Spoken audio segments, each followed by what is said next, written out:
Can I tell you something? One of the best parts of this work as a yoga teacher, trainer, and mentor is getting to witness teachers transform right before my eyes. And today's guest is a perfect example. Lana Boone came to Mastering the Art of Yoga Sequencing, my mentorship membership, as a set sequence teacher who was, in her words, terrified to teach anything outside her comfort zone. Now she's the lead teacher at Yoga 6 in Potomac, Maryland, teaching everything from power to restorative to giving sound baths, and her classes fill up. In this conversation, Lana shares how the 642 framework changed her approach to lesson planning, why she doesn't subscribe to peak pose sequencing, and what she learned from her previous business career that every yoga teacher needs to hear. We also talk about my friend Jenny Rawlings and her biomechanics work and why it pairs so perfectly with what I teach. If you've ever felt stuck in a rut with your teaching or you're scared to branch out into new formats, this one's for you. I'm Sage Rountree, and this is Yoga Teacher Confidential. Hello, my name is Lana Boone, and I live in Bethesda, Maryland, which is right outside of Washington, D.C. And I teach in what's called the DMV region, D.C., Maryland, and Virginia, though I really don't get to Virginia that often. And I've been teaching for the last couple of years at places like Equinox and other luxury performance gyms, and also at yoga studios in the area. I do have a dance background, so I danced for about 15 years, and I got into yoga through Kundalini. And had looked at other yoga programs before or other classes, and it never really resonated with me. I was interested, but I just didn't understand. There was just no resonance until finally online I took some Kundalini classes, and that just did it for me. But I was a very off and on student. And it wasn't until the pandemic, where I was trying to recover from my mystery virus of March 2020, that I felt the desire and the need to recover through sun salutations on Peloton with Dr. Chelsea Jackson Roberts. And from there, my whole yoga career kind of kicked off. I felt this calling to teach. I decided to teach. I got my 200 hour, and I've been teaching ever since then. But I love, love, love yoga. And as I say in so many of my classes, because philosophically, it was started by the cosmic dancer. And it's a cosmic dancer who carries around a drum. And so I always love to pull that element into my class and to also take some things that I learned from dance and allow people to really express. And like one of my favorite Instagrammers say, dance their yoga. Beautiful. That was a great introduction. Incredible.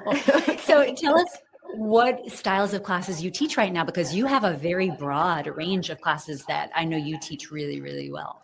Yeah, so I teach everything from power. That's where I really got my start with a modified Baptiste sequence. And that's kind of like, that is my comfort zone when we talk about comfort zone yoga. And then I also teach some more signature sequences. I'm at Y6 right now. I'm the lead teacher at Y6 in Potomac, Y6 meaning Yoga 6. And there I teach from slow flow to mobility to, again, their signature sequences, and basically wherever they need to pop in. Oh, restore, I teach restorative classes. I also do sound bath. So there's so many formats that I do teach. And what's so interesting is that before your program, I was terrified to teach them because all I had was Baptiste in my back pocket. But after the program, my confidence has really soared in being able to teach all of these formats because I have a better sense of the why I'm sequencing and why I'm putting together certain postures in certain shapes in a certain order. That's lovely. I know that your brain works like my brain. Like you stepped into Mastering the Art of Yoga Sequencing and immediately just got it. You're like, oh, these make sense. They're easy for me to remember. Can you talk a little bit about why you think that is? Like what the takeaway is for you about the framework that we use inside the program?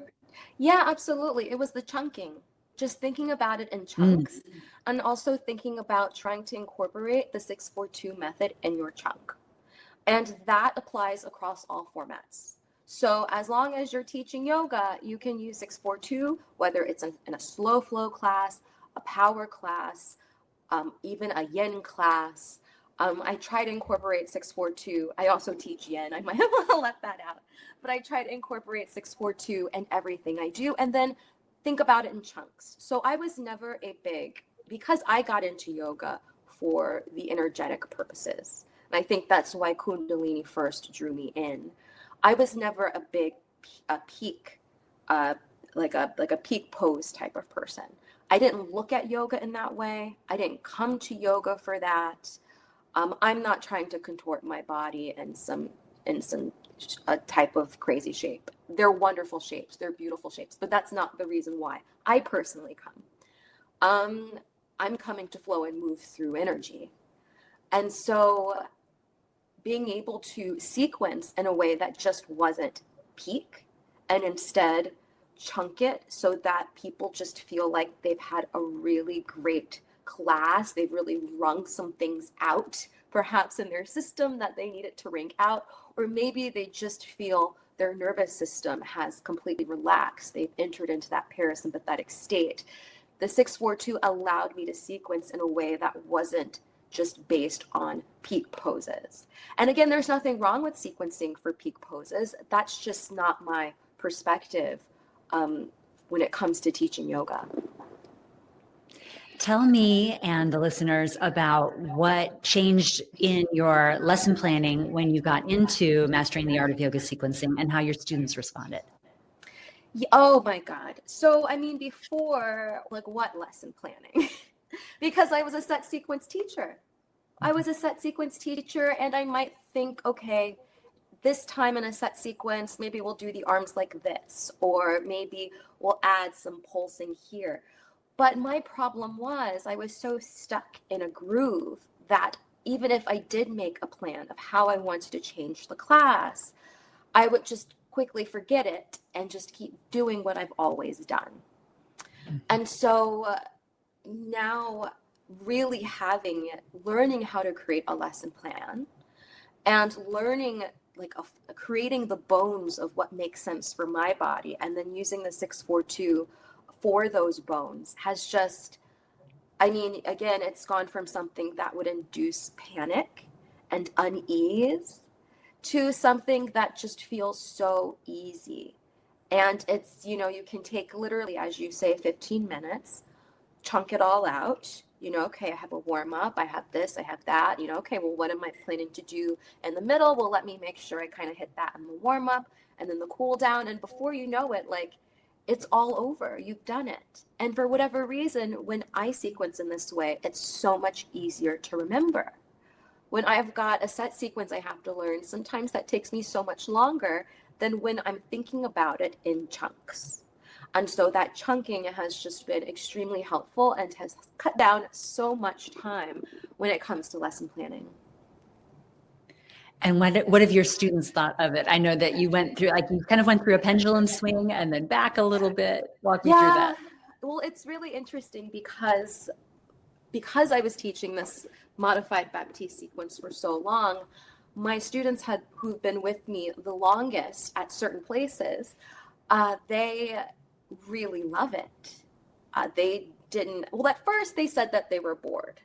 And so I said, okay, well, I'm going to give you something different. And then they realized, no, we love the meditative aspect of doing basically the same thing over and over and over and over and over again.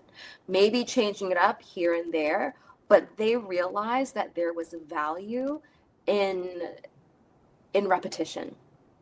And so for those particular students, what I'll do is take some of the things that I learned, maybe change the warm-up, and then also take some of the things that I learned and change, again, being intentional about how I change the arms or adding different things to the sequence.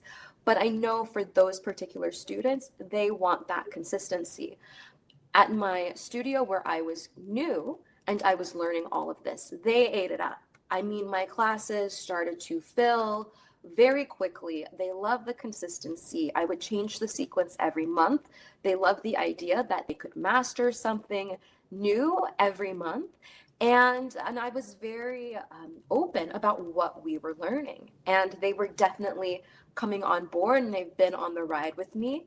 And it's been so much fun to see my classes grow and to see them expand, because people truly value the work that I'm doing. And it all goes back to that lesson planning and actually um, teaching people yoga in this way. I was so scared of being a physicality based teacher, because again, for me, the practice has always been about energetics. But now I don't have that fear. I can teach the physicality well. I feel comfortable teaching the physicality. And then I can also add energetics here and there too. So they've loved it. And I'm always trying to figure out ways to not change the sequence within the month, but maybe do slightly different arms, or maybe challenge them in a different way throughout the month. But it's been really fun, and I've seen a lot of success. Yes, well, you are just a successful business person. You had a whole business of your own before you became a yoga teacher. And I know that that must have taught you a lot of things that I see you embody as a teacher. You have strong boundaries, you ask for what you want, and you tend to get it because you ask for it. What did you learn from your business that applies to your yoga teaching? Oh my God, everything. But it's really connecting with the customer, or in this case, the Mhm. student. And I realized that at a certain point, I knew I had this fear, but it was really at looking at the students. And you had this really great video talking about connecting, really looking at people in the eye. And I'm so surprised that I got as far as I did. I'm being so shy. But when I really started connecting in that way, and I really started looking people in the eye and connecting with them in the class, not only did I start having more fun, I think my students also really started having more fun. And so, you know, really thinking about not about what I need from this class, but what do the students need? I'm here to serve them.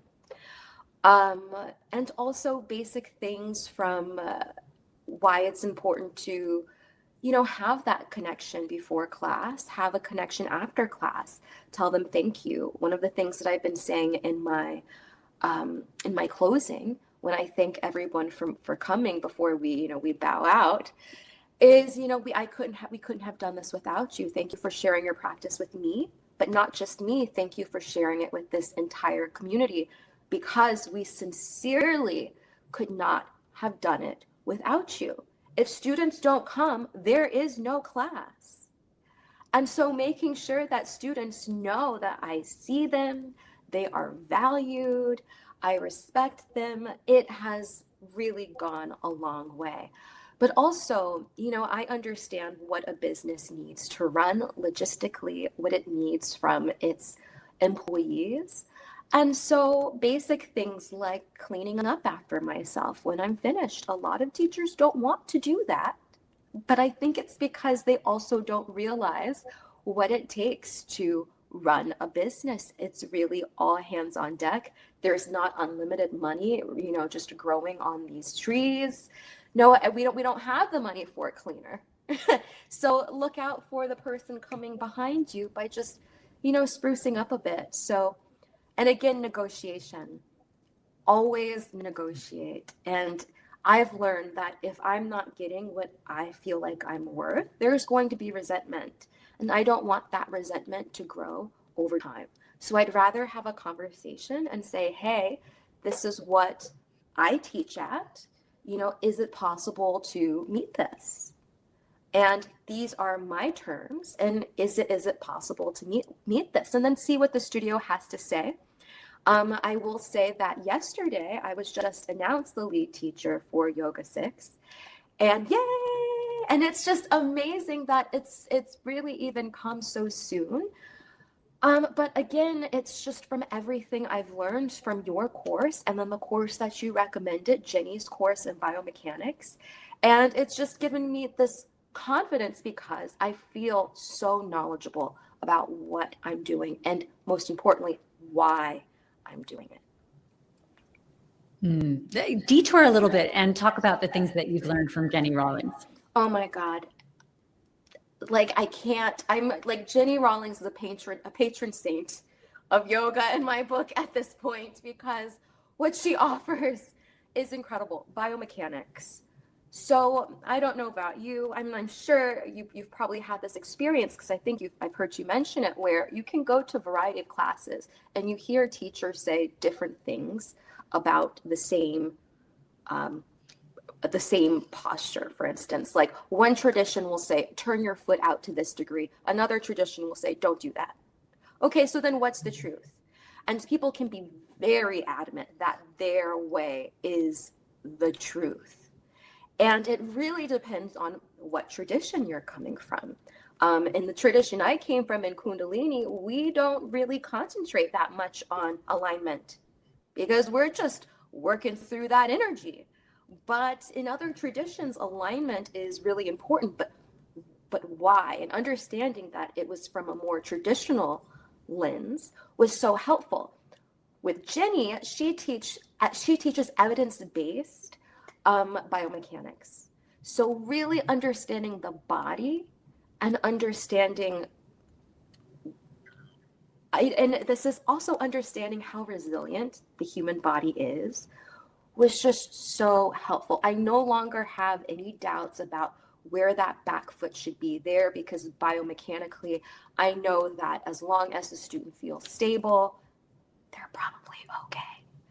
I mean, I had so much fear around injuring students because of what I had been told in a lot of these classes, and to learn that actually it's really hard for people to sincerely injure themselves in such a low impact and slower practice like yoga. She has these courses on anatomy, and I just flew through them because the information was so digestible and they were just so beneficial and so specific towards teaching that I could apply it immediately. And the course on pain science, again, was incredible because how many students will come up to you after class asking you about their pain? And while I would always say, hey, and I still do, I'm not a doctor, I can't diagnose, because of Jenny's work, I actually have a better idea of what is happening in a wide variety of bodies. And that is so crazy because just 4 months ago, I would not have been able to answer those questions. And so with Jenny's work on biomechanics and evidence-based movement and creating a good sense of movement eyes as she talks about, I have students coming up to me all the time asking me about alignment positions, asking me about a pain here or a pain there. And again, I'll let them know I'm not a trained doctor, but what is your goal for this particular posture? If your goal is this, well then guess what? I had a student ask me about half pigeon. You don't have to angle that front leg out at 90 degrees if you just really like to have that glute stretch. I could not have told her that before. Or maybe you do want to feel a really deep external rotation. Maybe that's your goal for the practice. All right, then extend that leg further out and roll up to center. But just knowing the why and being able to help and serve my students has just, it has been the best feeling, and it's been incredible. So I'm so grateful that you made that recommendation because it also has transformed my teaching. And with the both of you, it's the reason why I can now be a lead teacher at a studio, particularly so quickly after I've gotten my 200-hour YTT myself. And one last story, there was this one older student. Apparently she had asked everybody, all the other teachers in the studio, this one particular question.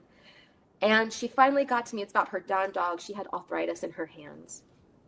And I gave her, luckily, Jenny had already talked about this, so I knew exactly what she needed to do.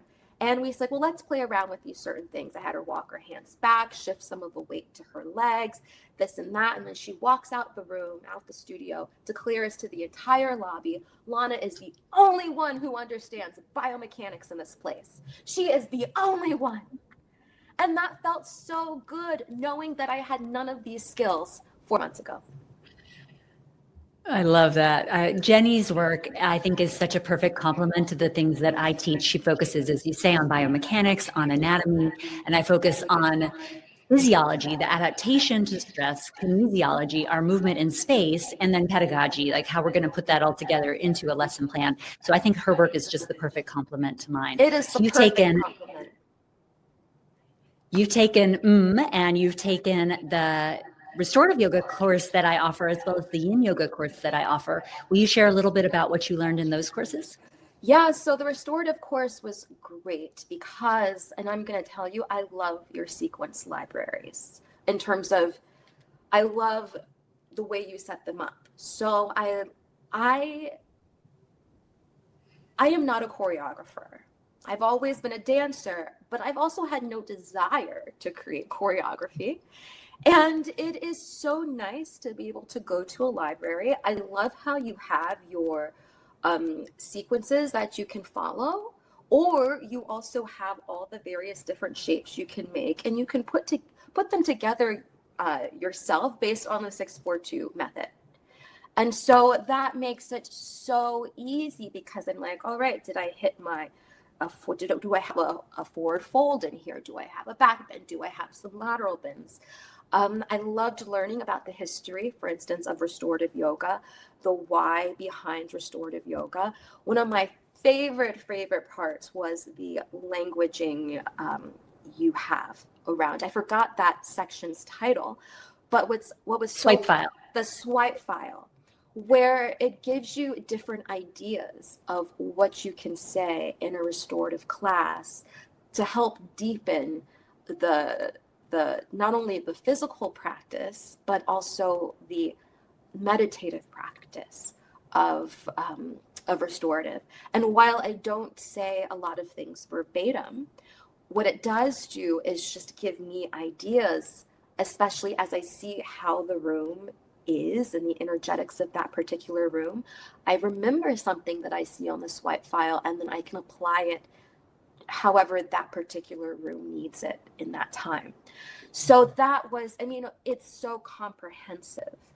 You have the history, you have the why, you have the science. Then you have the movement library, and then you also have the, all of the poses laid out. It's organized so well. And I've taken other courses, and Jenny's course is also organized extremely well. But it's just, I see the time and the thought taken to make sure that no matter what style of learner you are, you will be able to learn this material. And it's so rich and so immersive in that way. And with yin, I haven't gotten a chance to actually go through the course. I've been taking, bits and pieces from the library to teach. But I know that it's the same in the sense of how it's organized. And it just gives me a level of confidence and a level of inspiration. And I said, oh, yeah, you know what? That would be a really good way to organize this. And that would feel really good. It just doesn't take me so long to plan anymore. Before, I might go on Gaia and I might watch and do a whole bunch of videos and then try to plan on something that I saw on Gaia. And now I don't have to do that anymore. I don't. I can simply come to the library, and then it makes my life so much easier, and then it makes me knowledgeable about what I'm actually teaching, because I'm not the type of person that wants to just that can just is willing just to say anything or to pretend. I don't want to pretend to be something that I'm not, or to have knowledge that I don't naturally have. I'm not going to wing it. And so it feels so much better to have this so that I'm not winging it. I know what I'm talking about. I know the history. I know the why, and I know the movement. And that's invaluable.